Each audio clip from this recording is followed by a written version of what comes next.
Back, Nigerians have demonstrated a robust willingness to determine a better future for their country. This is according to Martin Hewitt, a senior researcher at the Institute for Security Studies, ISS. His comments applaud how Nigerians withstood inflamed threats by the Boko Haram insurgency group to go to the polls. We spoke to him earlier and began to ask him if he believed Nigerians once again proved they wanted to bring about democratic change to their country. I think Nigerians defied all odds in order to cast their votes the last weekend. We know that the circumstances leading to the votes were not very conducive, which are some of the circumstances that led to the postponement of the elections. Earlier this year, Boko Haram killed more than 2,000 people. And this is also a group that just a day before the elections kidnapped over 500 children and women. So the circumstances were there for all Nigerians to be fearful, to be afraid, to stay in their houses, stay indoors, rather than come out to vote. But they defied all of these odds, came out in numbers. More than 56 million people came out to the street and cast their votes in an orderly manner. I think that was impressive. It was extraordinary, and it really showed democracy at work in Africa. There are those who are saying that forget the candidates, democracy at work. What do you think motivated these people against these problems that were impending? I think Nigerians wanted to say that things are not all right in their country.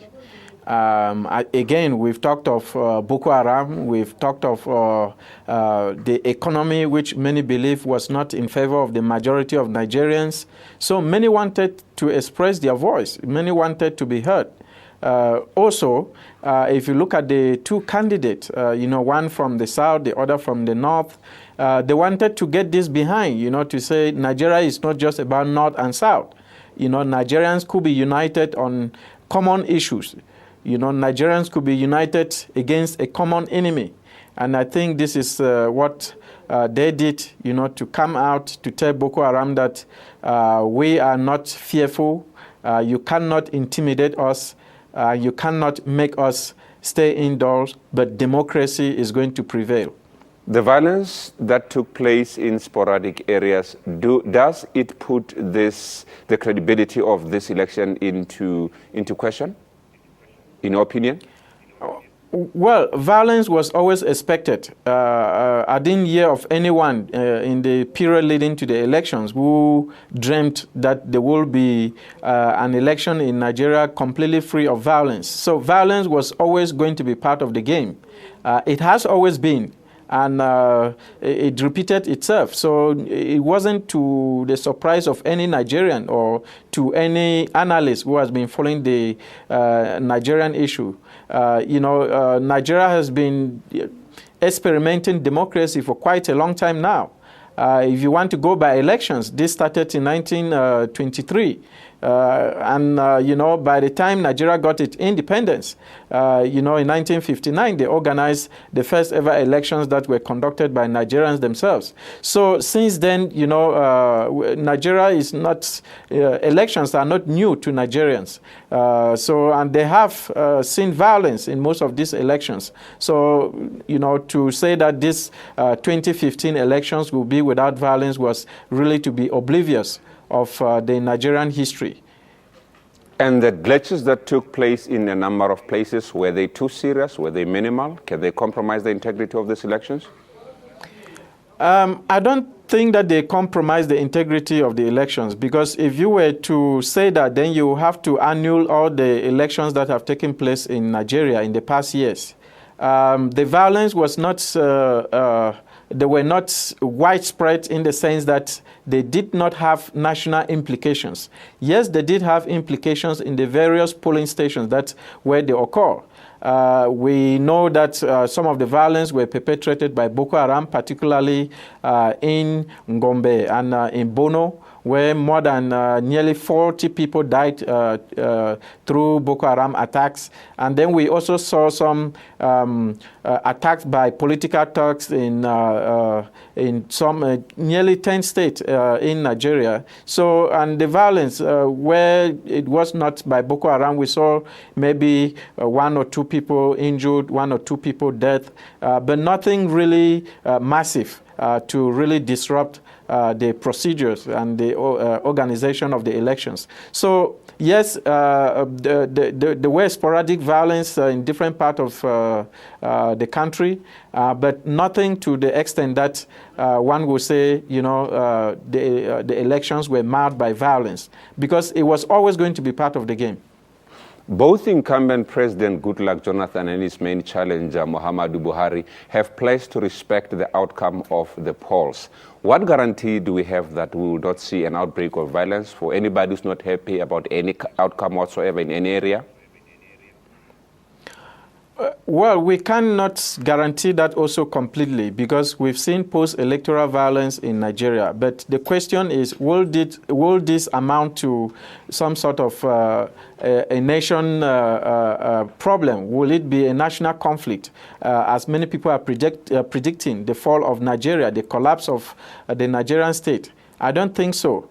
There will be accusations.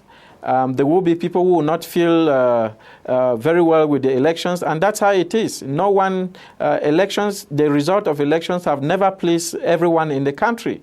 If they please everyone, then people will not vote for different candidates. So I think that the violence itself will not have any implications of the result. And the candidate, yes, they have committed twice. They've signed 2 agreements. Reassuring that they are going to pursue peaceful approach to the elections, and that they are going to accept the result of the elections. Will they accept the result? They might accept, but some will still argue, some will still point fingers at others. We already have a situation in southern Nigeria where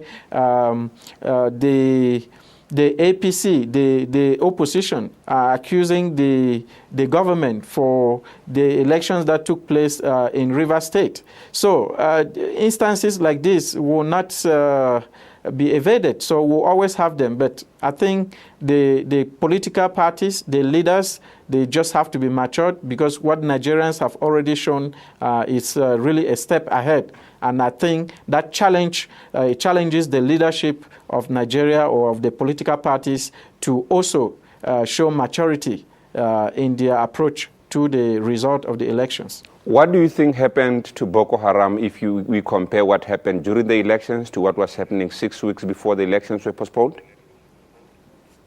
I think the government of Nigeria stepped up its counter-insurgency approach.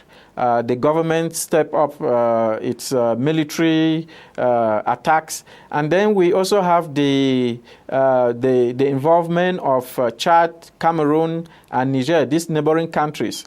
Boko Haram has always played with the borders, and borders have been an important aspect of Boko Haram's survival. So because the involvement of these countries actually helped to protect the borders and prevented Boko Haram from escaping, where they would normally go to recuperate and then come back and attack with greater force. So they could no longer get this force through the involvement of Chad, Cameroon, and Niger. So I think that was an important aspect, and we saw the way Chadians and Nigerians and Cameroonians fought Boko Haram with the kind of might that that Nigeria itself will have not done. So I think that these were all the factors that contributed. But Boko Haram is not done yet, so we should not fold our arms yet to say that the issue is gone, Boko Haram is on the run, we can now sit down and relax. No, I think the greater work is still ahead for Nigerians to stand up to the group to finish what is, I will consider to be an unfinished business, so that Boko Haram should not again come back to haunt Nigeria in the future. Nigeria is an oil-rich country. What, in your opinion, should be the first thing on the agenda of a winning president to bring change, necessary change to the lives of ordinary Nigerians on the ground? For me, the topmost priority of any person who wins the elections that took place over the weekend should be to deal with the Boko Haram issue. And dealing with the Boko Haram issue, we need a new approach. This military approach has really not to a larger extent achieved the result that we wanted. So what I think is that we need to inject or put more emphasis on non-military measures. We've been calling for the establishment of a tribunal that will be charged particularly or uniquely or specially for the investigation and prosecution of Boko Haram militants, so that those who have supported the group in one way or the other, those who have provided safe haven, harbor any element or aspect of the group could be brought under justice. And this is the only way to ensure long-term sustenance of peace and security in Nigeria. Yes.